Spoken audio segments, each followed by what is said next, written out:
¿Bendecidos? Amén. ¿Agradecidos con el Señor? Amén. Bueno, gloria a Dios, iglesia.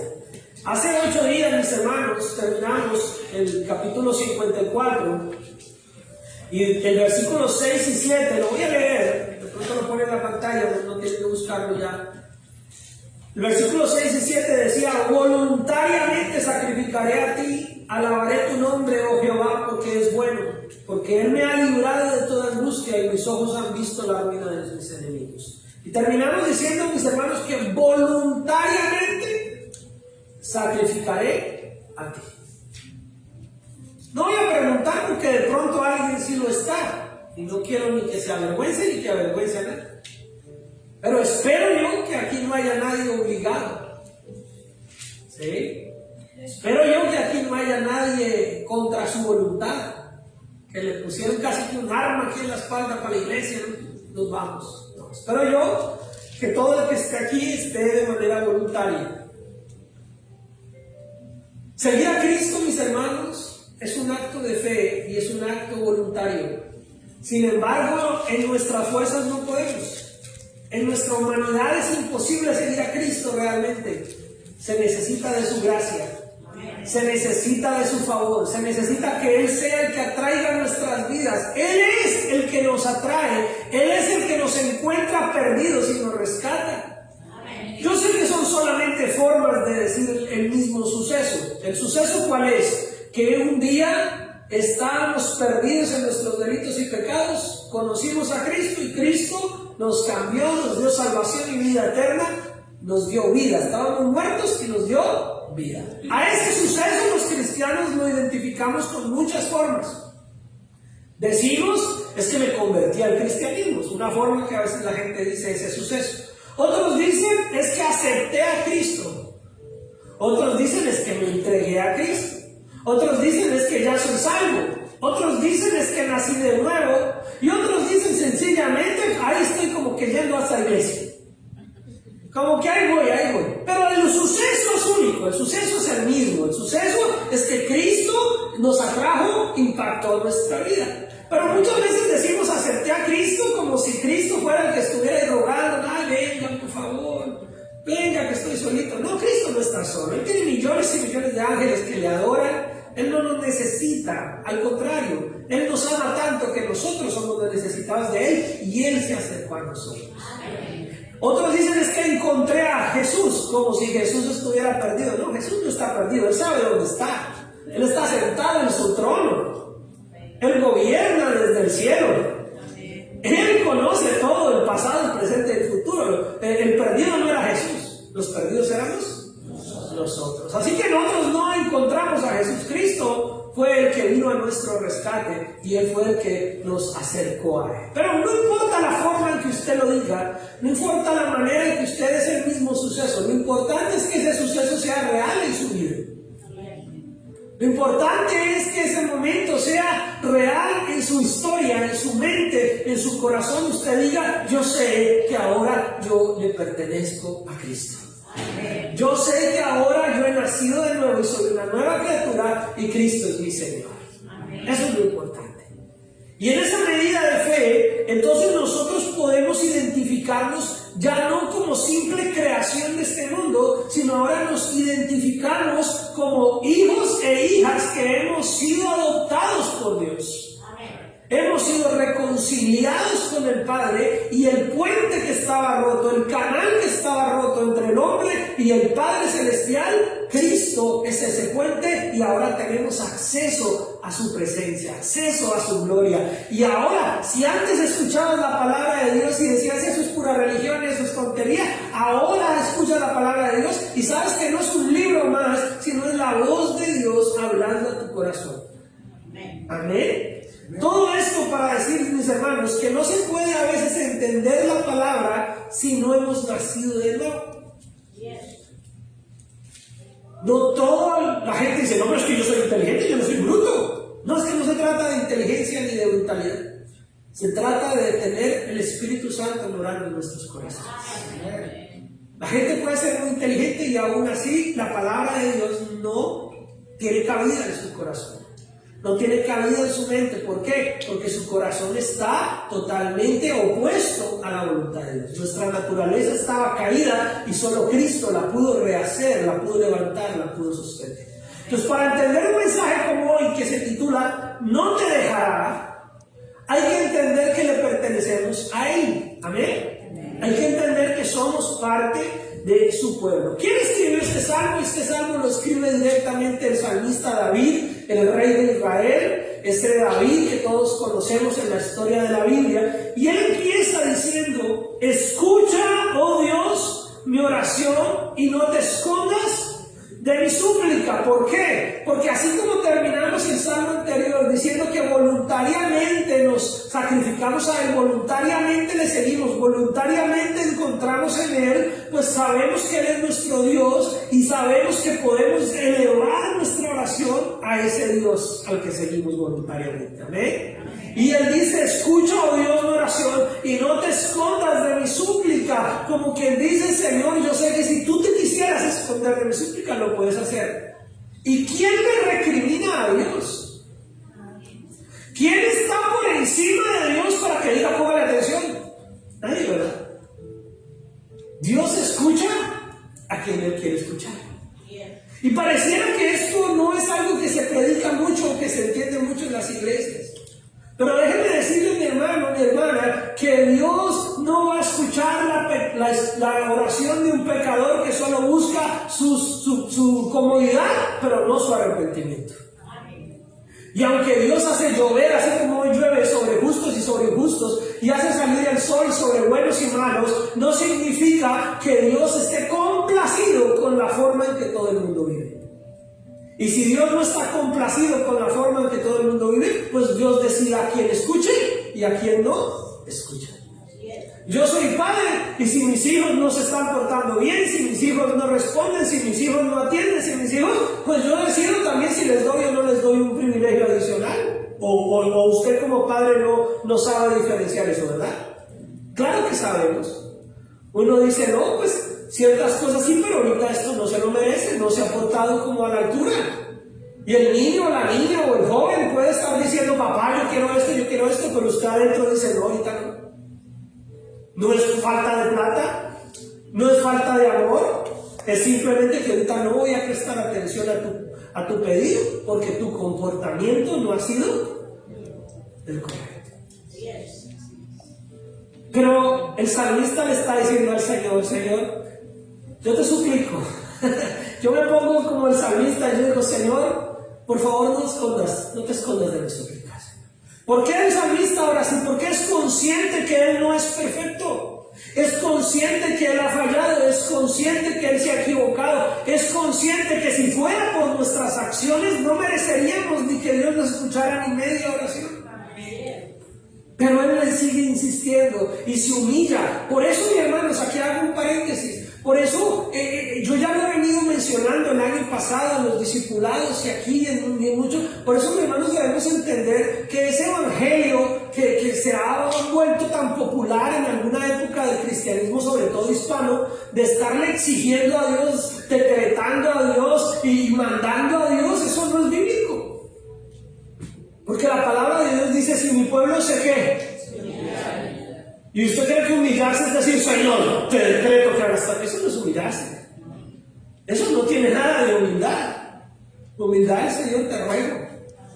Humildad es: Señor, yo me pongo en tus manos, se haga tu voluntad, Señor. Dijo el Señor Jesucristo. Mire, el Señor Jesucristo que no había cometido pecado. El Señor Jesucristo que se hizo uno de nosotros para salvarnos. El Señor Jesucristo que de alguna manera se sometió a estar en un cuerpo terrenal con necesidades humanas, siendo 100% Dios y 100% hombre, no se atrevió a orar al Padre y decir decreto. No, Él dijo: Señor, si es tu voluntad, pasa de mí esta copa, pero no se haga mi voluntad, sino que, sino la tuya. Ejemplo nos dio el Señor. Ejemplo nos dio el Señor. Nosotros no estamos para mandarle a Dios, estamos para humillarnos ante su presencia. Nosotros no estamos para exigirle a Dios, mis hermanos, y por lo menos aquí usted en esta congregación, y ustedes que ya me han tenido paciencia por 8 años, saben, mis hermanos, que la Biblia no nos da a nosotros un parámetro donde nosotros podamos ponernos de una manera superior, ni siquiera de igual a igual, de cara a cara con el Señor, a decirle: Señor, tú tienes que hacer esto, tú tienes que hacer lo otro. No. La Biblia nos muestra, mis hermanos, que nosotros sabemos que Él es soberano, que nosotros sabemos que Él es Dios Todopoderoso, que Él puede hacer lo que Él quiera, pero sabemos que su voluntad prima sobre la nuestra. Pero sabemos, mis hermanos, que es mejor decir: Señor, si tú quieres. Señor, yo me pongo delante de ti. Señor, yo me humillo. Señor, yo te ruego. Señor, yo te suplico. Esa es una oración realmente que entiende quién es su Dios. Por eso inicié hablándole acerca, si usted y yo teníamos esa claridad de que voluntariamente nos acercamos al Señor porque hemos tenido ese encuentro, o esa aceptación, o esa reconciliación, o ese nuevo nacimiento. Porque si no, esto no se va a entender. El que no tiene ese encuentro, él piensa que entonces Dios es un Dios malo. El que no tiene ese entendimiento desde que hemos sido perdonados y estamos destituidos de la gloria de Dios, y que nuestro fin, desde el nacimiento, estábamos expuestos a la condenación eterna. El que no tiene claro eso piensa que es que Dios es malo y Dios no le quiere atender todos sus caprichitos. No, Dios no es malo, Dios es bueno.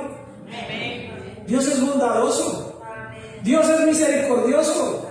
Dios es justo, Dios es fiel, Dios es grande en misericordia, infinito. Su amor es inagotable. Usted y yo no hemos logrado entender la magnitud del amor de Dios, mis hermanos. Llevo toda mi vida en las iglesias, más de 30 años sirviendo, más de muchos tiempos como pastor, y yo no logro entender la magnitud del amor de Dios.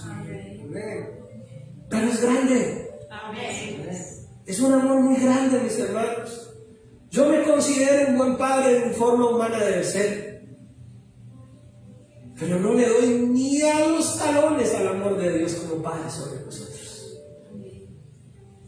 Dios es bueno, Dios es maravilloso, pero Dios es justo, pero Dios ama la justicia, pero Dios no puede ser burlado, pero Dios no es nuestro títere ni nuestro empleado.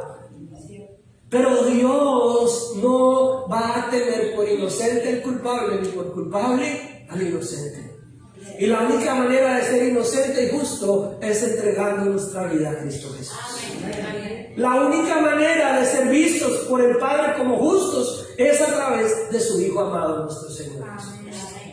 Y David, entonces, entendiendo esto, no está reprochándole a Dios, no está creyendo que Dios sea malo, no está pensando que Dios es indiferente. Simplemente David conoce su condición personal y le dice: Señor, basado en mi condición personal, no escondas de mí tu súplica.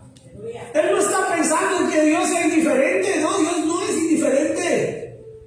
Dios está atento al que se arrepiente con sinceridad. Dios está atento al que le busca de corazón sincero. Dios está atento al que realmente se quiere acercar, porque a Él no lo podemos impresionar, como yo les decía hace unos servicios atrás. A Dios no lo podemos impresionar con palabrería y con cosas. A Dios tenemos que darle evidencia de un corazón sincero.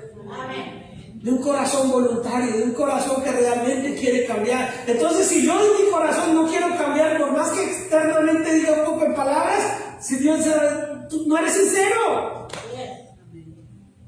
Y la palabra de Dios nos muestra que el Señor en su palabra dice: este pueblo de labios me honra, pero su corazón está apartado, está lejos de mí. Entonces, cuando David ora, le está diciendo: Señor, escúchame de verdad. Yo sé que no soy esa persona. Yo sé que tal vez no merezco nada, pero te pido, te suplico que escuches mi oración y no te escondas. Está atento y responde. Clamo en mi oración y me conmuevo.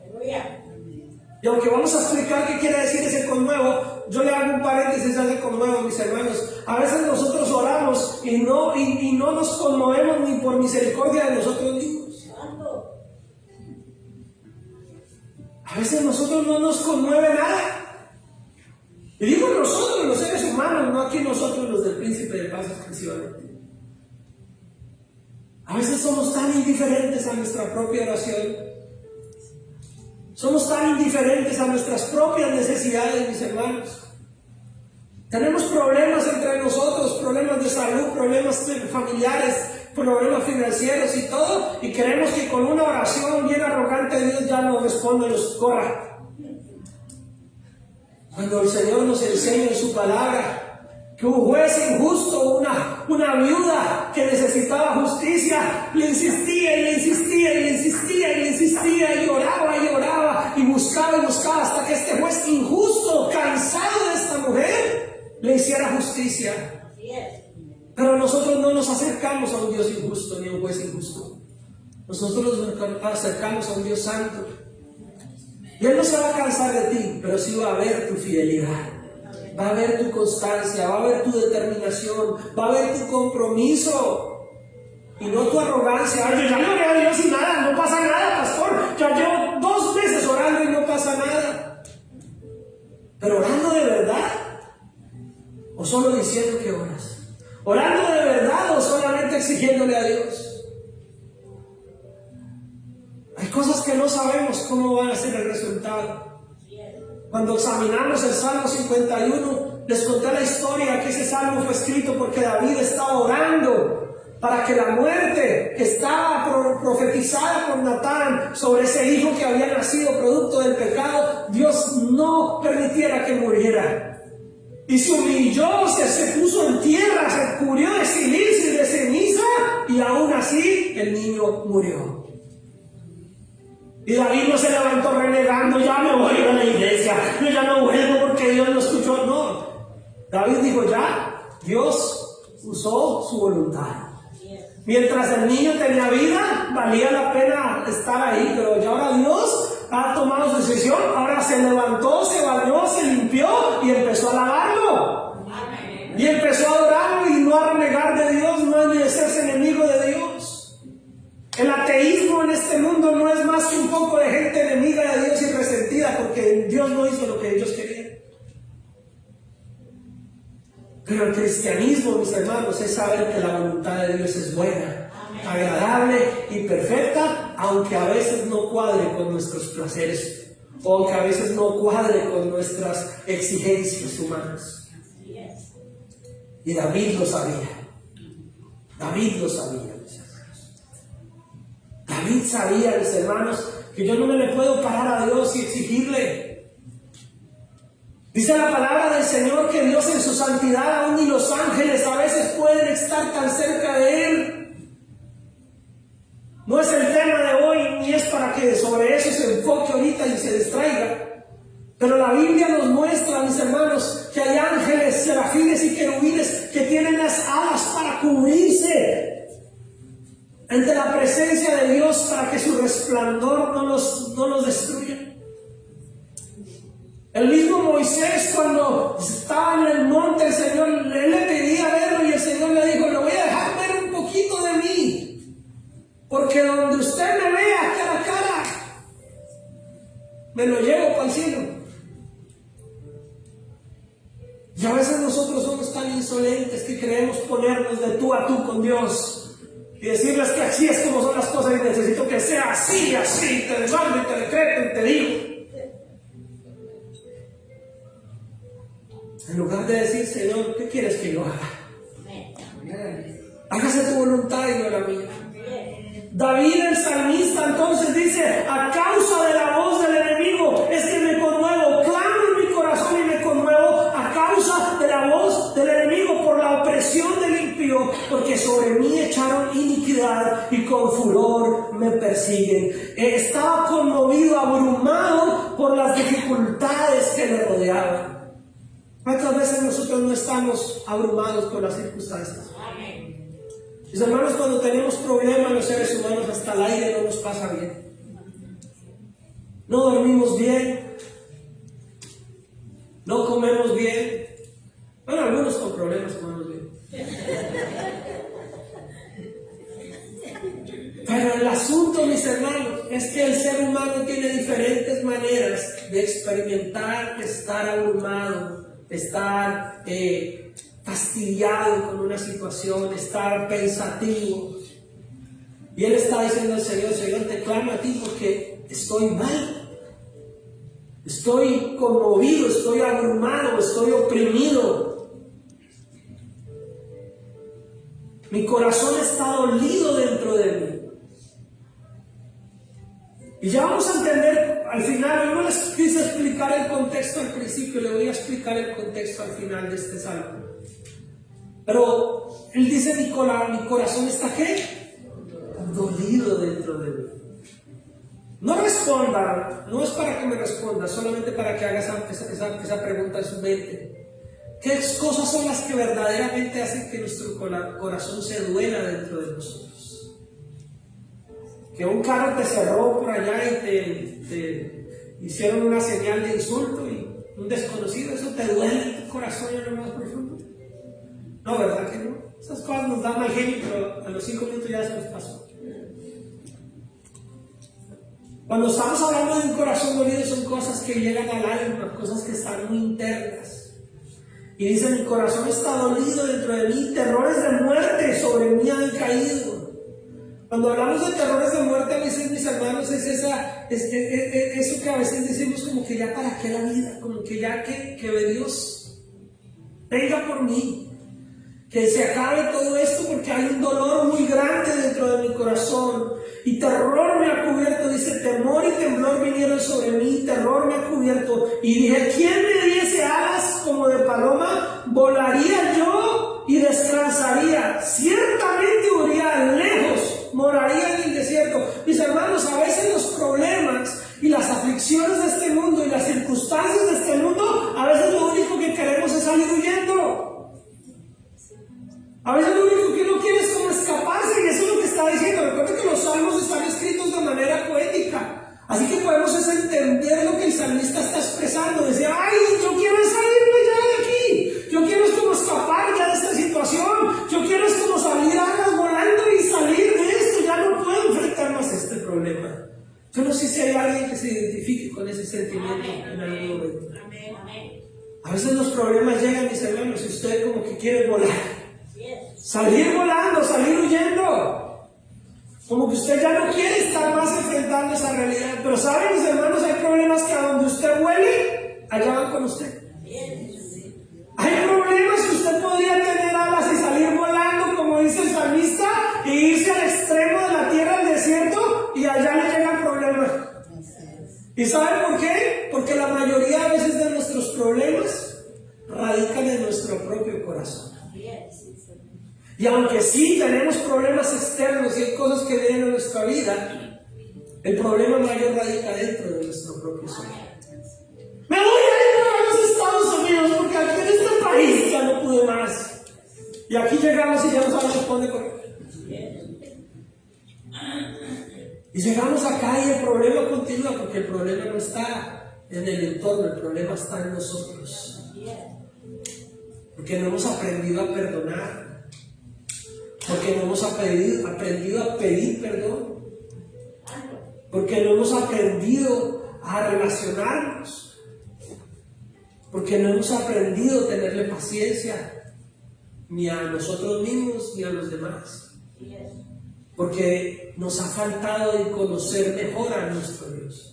Y el salmista le está diciendo: Señor, yo me apresuraría a escapar. Versículo 8 dice: me apresuraría a escapar del viento borrascoso, de la tempestad. Quiere decir, lejos de esta situación tan terrible que me está pasando. Pero entonces él clama: Señor, destrúyenos, oh Señor, confunde la lengua de ellos. Eso es una forma de decir, frustra sus planes. Miren, mis hermanos, cuando en el Génesis usted va y conoce la historia de la Torre de Babel, que es donde la primera vez en la historia de la humanidad se crean los idiomas, las lenguas. Cuando usted encuentra la palabra, sobre todo en la Valera del 60, la palabra lengua se refiere a idiomas.